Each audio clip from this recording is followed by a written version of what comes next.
విరాట్ దగ్గరికి తను ప్రేమించిన అమ్మాయి సాయం కోసం వచ్చినప్పుడు తనని మోసం చేసిందన్న అక్కసుతో విరాట్ అయితే తనని తిట్టి పంపించేస్తాడు. విరాట్ వాళ్ళమ్మ విరాట్కి నచ్చ చెప్పడానికి ప్రయత్నం చేస్తే విరాట్ అయితే తను నన్ను మోసం చేసిందమ్మా, బిజినెస్ లాస్ వచ్చినప్పుడు నేను తనకి చెప్పుకుంటే ఓదార్పు దొరుకుతుంది అనుకున్నాను, కానీ కష్టాల్లో కూడా నాకు తోడుగా ఉంటుంది అనుకున్నాను, కానీ నన్ను తను మోసం చేసింది.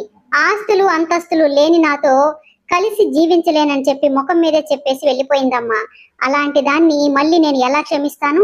ఇప్పుడు అదే సమస్యతో నా దగ్గరికి వచ్చింది చూడు, ఆ తృప్తి చాలు నాకు. నా తృప్తిని అలాగే ఉంచుకోవాలి అంటే తనకి సహాయం చేయకూడదు అని చెప్తాడు. వాళ్ళమ్మ అయితే అలా ఆలోచించడం తప్పు నాన్న, అలాగని ఒంటరిగా ఉండిపోలేవు కదా, తన దగ్గర దొరకని ప్రేమని ఇంకొకరిలో వెతుక్కోవాలి. బిజినెస్ అంటూ డబ్బు వెనకే పరిగెడితే ఆస్తులు పెరుగుతాయేమో కానీ ప్రేమ దక్కదురా అని తనైతే చెప్తూ ఉంటుంది. కానీ విరాట్ మాత్రం ఈ రోజుల్లో డబ్బుతో ముడిపడని ప్రేమ ఎక్కడా దొరకదమ్మా, నన్ను వదిలేసి ప్రశాంతంగా ఉంది అనేసి అక్కడి నుంచి వెళ్ళిపోతాడు.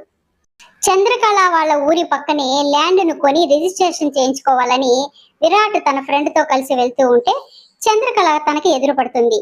చంద్రకళ కూడా విక్రమ్ని కలవడానికి వెళ్తూ ఉంటుంది. ఇక వాళ్ళిద్దరూ కలుసుకొని కాసేపు గొడవ పడతారు. తర్వాత విరాట్ కొన్న స్థలాన్ని కొననీయకుండా చంద్రకళ చేస్తుంది. విక్రమ్ చంద్రకళ కోసం ఎదురు చూస్తూ ఉంటాడు.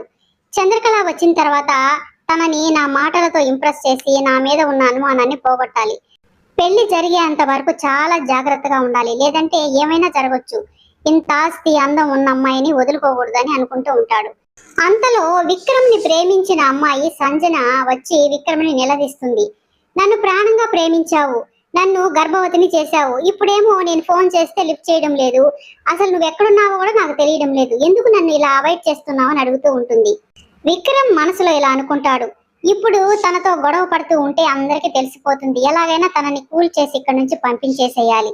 పైగా చంద్రకళ వచ్చే టైం కూడా అయింది, తను చూసిందంటే ప్రాబ్లం అవుతుంది. వరదరాజులు గారికి ఈ విషయం తెలిసిందంటే నన్ను ఇక్కడే చంపి ఇక్కడే పాతి పెట్టేస్తాడు.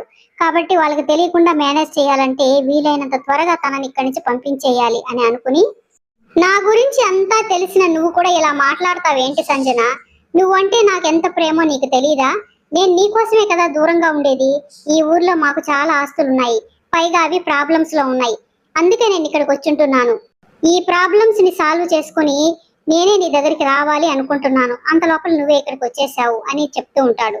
నేను పిచ్చిదానిలాగా అన్నిసార్లు ఫోన్ చేసినప్పుడు లిఫ్ట్ చేసి విషయం ఇది అని నాకు చెప్పుంటే నేను కంగారు పడి ఉండేదాన్ని కాదు కదా అని సంజన అడుగుతూ ఉంటుంది.